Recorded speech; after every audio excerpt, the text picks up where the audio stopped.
New research shows that coronavirus has an entire second way, a second route of attack for getting into cells. Hello, everyone.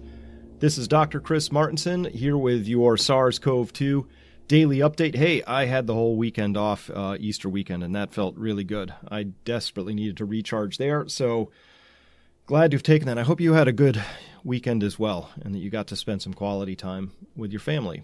And I know it was very disruptive. I know it was not what anybody had in mind last year, but here we are.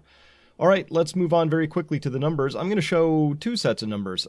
These are today's numbers, today being April 13th, and this is our 81st day of reporting on this.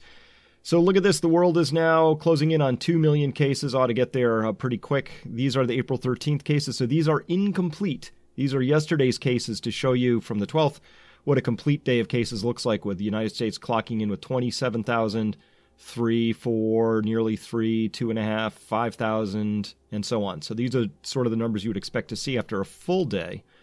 Here we are with just part of the day in. So obviously the United States is going to report a lot more cases as the day unfolds. What do we see in here, though? We see Belgium really having a very high day of deaths. And we see Russia now screaming onto the stage here. And got some emails from people in Russia noting huge lines of ambulances trying to get into the hospitals there, many hours of waits to go from the ambulance line just to get into the ER as well. Turkey really starting to explode in cases here. So we're watching China tick down the list here. Again, I can't really trust any of these numbers at all at this particular point. It is interesting, though, that China did go into a very quick, very what we would call draconian lockdown, and the vast majority of their cases came and are reported out of Hubei province. Now, here in the United States, where we went into this much, much more slowly, there are lots of hot spots all over the place, and this really speaks to the idea that you got to get on this thing early. This is the nature of an exponential disease, case, cluster, cluster, boom. If you don't get in front of that, if you don't catch this by the case stage and you let it sneak past you and you get clusters all over the place, you are not going to be able to avoid the boom. So what else can I tell you about these numbers? Not a lot.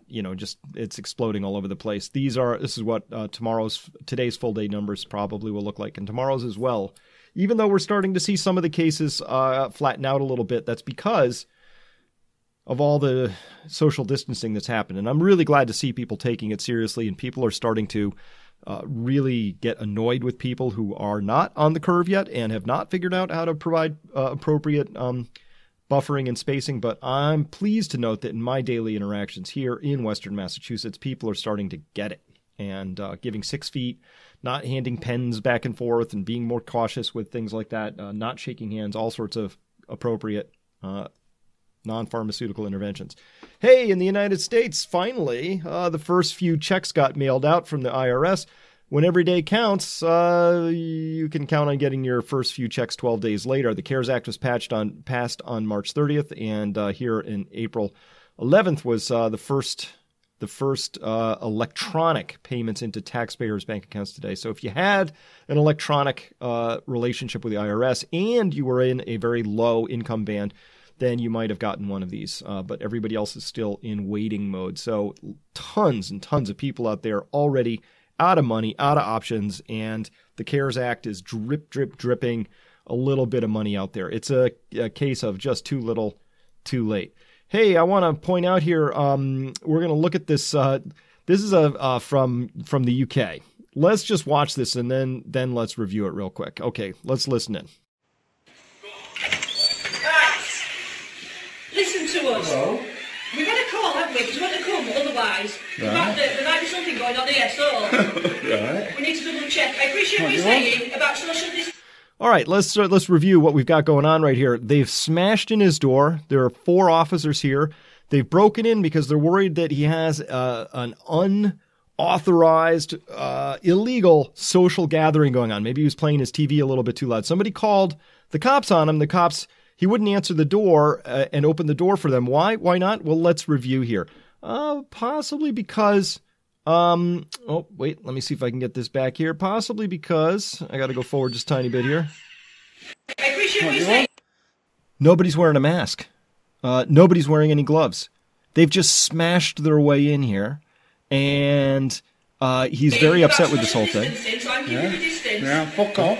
Fuck off, So right? let's check the room to make sure that... Look at this. Look, he doesn't want them coming in his house. Don't matter. Well, we're going to find out anyway. What are you doing in my house?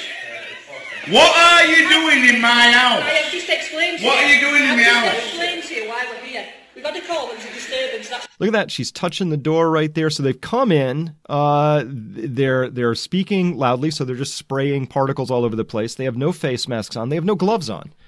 And so to review here, what just happened here in the UK is that in the interest of public safety, this man had his door broken down by 4 people who were wearing no personal protective equipment in the interest that maybe he was spreading the virus somehow. But if they had any virus on them, they've just now spread it into this man's green zone. I'll tell you what, if somebody came to my house right now and wasn't wearing any personal protection equipment, I'm not letting him in my house either. But that's an unacceptable result to the authorities in the UK. So the nanny state, their twisted logic says it's safer for us to bash this guy's door down without any personal protection equipment, bring 4 people into this guy's house to prevent him from possibly passing the disease around, which it's just bizarre logic. But that's what's happening. And I'm using this as a metaphor for what I'm seeing a lot of, which are very heavy-handed government responses to preventing people from being out in public. And I get the public safety angle, but if you're doing it in a way that has zero concomitant public safety on the other side of it, it's illogical at that point in time. It just doesn't make any sense. So this is a perfect example of a completely nonsensical response there. All right, we're seeing more of that. This was a really interesting graphic out of the New York Times and shows the power of exponentials. And this is a really interesting way to present this. I like this. It says, hey, imagine if with something that spreads as easily as COVID-19 or the honey badger virus, imagine if we averted 1 case now, right here at now, and then we look out 30 days. Or we averted 1 case in 7 days, right? What actually happens? How many cases were averted? That's what we're looking at on this axis here. So if you have just a 7-day lag between whether you do it now or whether you start in 7 days, it's the difference between just over, what's that, maybe 600 cases and I'll call that 2,300 cases. That's the power of exponentials, just from averting 1 case now versus in 7 days. So when every day counts, if you are going to, basically the UK frittered away all of March. Really cool case study between the UK and Ireland. Basically the same demographics, basically the same state of the healthcare system, basically the same number of hospital beds per 100,000 people, basically everything the same, except that Ireland got in front of this thing several weeks before the UK. They even shut down St. Paddy's Day in Ireland prophylactically and preemptively because they understood, their leadership there understood this, whereas the managers in the UK punted, frittered around. Boris Johnson was busy shaking hands, glad he's out of the hospital and all that, but he really has something to answer for minimizing and downplaying the disease. And because of that, the UK is basically this red curve now, not in inverted cases, but in actual cases compared to where Ireland is. So that just shows that when something's moving exponentially fast, you got to get on it fast and early. Okay. So looking here, this is the CDC Pneumonia Map. Let's see. Green, any states that are in green would be at normal levels. I think this map speaks for itself. Every state in the union is at elevated levels. Everyone, Hawaii, Alaska included. All right. Very interesting data has been piling out. I got a couple things I want to report on here today, but this is probably the most important. So we'll start here. I'm titling this, well, crap. It turns out that the coronavirus could attack the immune system like HIV by targeting protective cells. These would be the T cells. And researchers in China and the U.S. find that the virus that causes COVID-19 can destroy T cells that are supposed to protect the body from harmful invaders. One doctor said concern is growing in medical circles that the effect could be similar to HIV. So here's what that article from South China Morning Post. Let's read through that, and then I'm going to show you the science behind it, the study that this is referring to, because I found the study. Let's see. The surprise discovery made by a team of researchers from Shanghai and New York coincided with frontline doctors' observations that COVID-19 could attack the human immune system and cause damage similar to that found in HIV patients. So what they did was they basically put this living virus, SARS-CoV-2, the honey badger virus, on laboratory-grown T lymphocyte cell lines. These are cell lines that they can grow, and you can grow and keep growing them. You don't have to harvest them from fresh patients all the time. They're lab cells used for all sorts of studies. T lymphocytes, also known as T cells, play a central role in identifying and eliminating alien invaders in the body. That's why if you attack the T cells, it's a very bad outcome usually, and that's what HIV showed. They do this by capturing a cell infected by a virus, bore a hole in its membrane. This is how the T cells protect things, just to be clear about that. And then they inject toxic chemicals into the cell so they kill the cell. And these chemicals kill both the virus and the infected cell and tear them to pieces.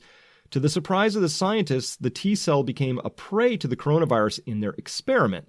They found a unique structure in the virus's spike protein that appeared to have triggered the fusion of a viral envelope and cell membrane when they came into contact. So normally, what we're familiar with is that this spike protein binds with the ACE2 receptor, extremely high affinity.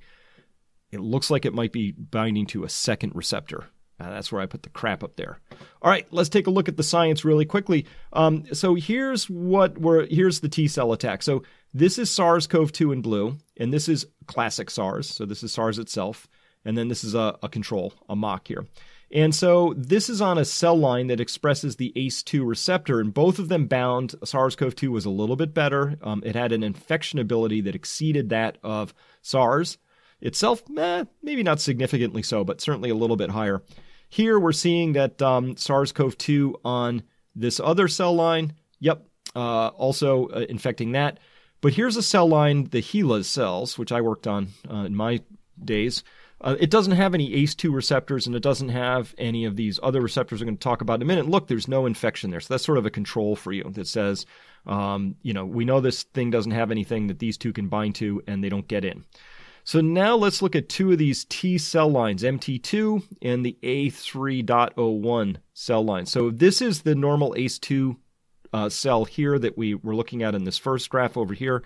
And this is baselined at 1. So this is how many ACE2 mRNAs can you find in this cell to characterize how much ACE2 receptors might it have on its surface. Baseline that to 1.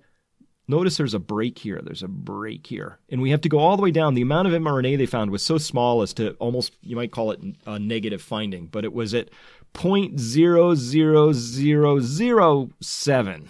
And on this one, it might have been at 0.00004. Okay, so there's basically no ACE2 on these cells. These ones here, the MT2 and the A3.01, but those are the T cells. So notice here again on the ACE2 cell, it's binding in here with an infection ability that comes in at, call it 6,000 just to be even, take even numbers. The infection of the MT2 cell line, which is a T cell line, for SARS-CoV-2, it had an infection ability of about 2,000, whereas SARS itself, 0, Mach 0, right? And here on this other one, the A3.01 cell line, a binding ability of about 1,200 or so, I would guess. SARS, pretty much 0, Mach 0. Okay, God, nuts. So that means that SARS, COVID-19 is coming in to T cells directly, at least in the lab. So we're going to see that this all gets followed up. By the way, this paper was in Nature, so I'm tending to trust this one quite a bit. Here's the punchline. This is from that same Nature paper here. They say, in other words, these results tell us that T lymphocytes may be more permissive to SARS-CoV-2 infection and less permissive for SARS-CoV infection. Okay. Therefore, it's plausible that the S protein of SARS-CoV-2 might mediate potent infectivity even on cells expressing low ACE2 receptors, which would in turn explain why the transmission rate of SARS-CoV-2 is so high. Why? Because it can bind to not just one, but two separate receptors. It is also possible that the other receptors mediate entry of SARS-CoV-2 into T cells such as CD147, which is present on the surface T lymphocytes. So when we said ACE2, that's a receptor. CD147 is another one. So these are just some numbers and letters we're going to have to get used to, all right? Which was recently reported to be a novel invasive route for SARS-CoV-2, CD147. Really? So I had to chase that down. I clicked on number 9, got over here to this paper, which says SARS-CoV-2 invades host cells via a novel route, the CD147 spike protein. Currently, COVID-19 caused by severe acute respiratory syndrome, coronavirus 2, SARS-CoV-2, has been widely spread around the world. Nevertheless, so far there exists no specific antiviral drugs for treatment of the disease, which poses great challenge to control and contain the virus. Here we reported a research finding that SARS-CoV-2 invaded host cells via a novel route of CD147 to spike protein. Those two things are binding. SP-bound CD147, a receptor on the host cells, thereby mediating the viral invasion. Oh. Well, where else do we find this CD147? Hey, that's a good question. What's interesting, it's also known as Basigin, and it's a protein that in humans is encoded by the BSG gene. This protein is a determinant for the OK blood group system. So it's here's where it gets real fascinating. There are 3 known antigens in the OK system, the most common being OKA, called OK1, OK2, OK3. Basigin has been shown to be an essential receptor on red blood cells for the human malarial parasite Plasmodium falciparum. So now we're starting to see a possible mechanism here for how this virus might even get into the red blood cells. And I know that there's been a lot of dinging of the so-called heme thing in that theory. Maybe that's the case. Maybe it's not. But at least now we have a way that we're starting to see some overlap here. And one of the more important overlaps, I think, that we're going to see is that the way that chloroquine and hydroxychloroquine work to prevent the growth of Plasmodium falciparum, the malaria parasite, is that the malaria parasite has a lysosome inside of itself. It's a membrane bucket, right? It's a membrane-bound vesicle that inside of which is where it puts the hemoglobin that it's eating out of the red blood cell to break it down. The lysosome, lyse, to break. That's what it means, to lyse. So it's breaking down the red blood cell hemoglobin in this lysosome. The chloroquine gets in there, and it disrupts the pH of that thing, and so all of a sudden that lysosome doesn't work anymore. What's interesting is the lysosome is the same thing that when the virus binds onto either the ACE2 or the CD147 membrane receptor, that gets internalized, gets brought into a lysosome too, and then that lysosome, it starts breaking things down, and that actually liberates the virus into the cell, so the cell damage happens. So maybe it's possible that the chloroquine is doing something to lysosomes directly, and that starts to explain its connection here more than the blood thing. So we're going to continue to hack through this and figure this out as we go through it. Bottom line, though, is you really don't want this. More and more evidence is coming out that for the sickest patients, infection with a new coronavirus is proving to be a full body assault, causing damage well beyond the lungs. And even after patients who have become severely ill have recovered and cleared the virus, physicians have begun seeing evidence of really lingering effects, maybe permanent effects. In those who had survived mild and severe disease alike, researchers found that many biological measures had failed to return to normal. Chief among the worrisome test results were readings that suggested these apparently recovered patients continued to have impaired liver function.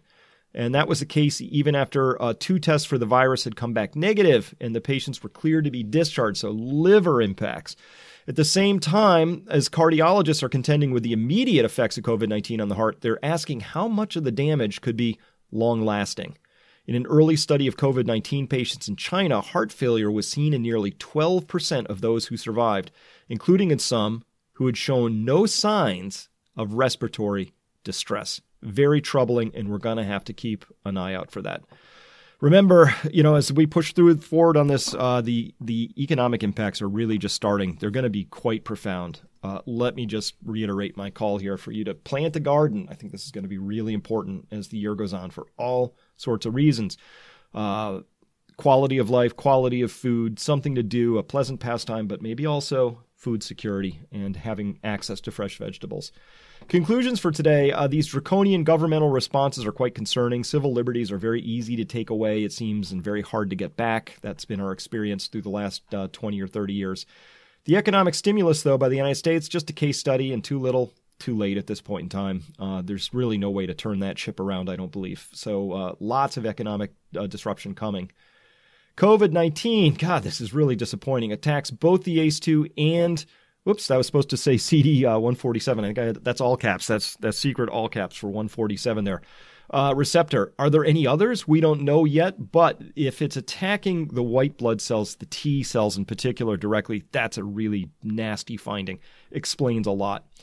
And the damage here can be very long lasting, maybe even permanent. So that's also a very disappointing finding. And remember, based on this, it really didn't have to be this way. There were so many things that could have been done differently. We're seeing countries that did it well, countries that did it poorly, but in my country, it didn't have to be this way. So with that, I've got to run today. I've got a TV interview coming up shortly on Fox After the Bell. So let me run to that. I'll be back with you tomorrow. I got some really exciting findings from some autopsies that came out. I know that sounds an awkward sentence, right? Exciting findings, but it's giving us some real clues as to what's actually happening here. This is a real honey badger of a virus and does awful things, and we're learning more and more by the day. Thank you for listening.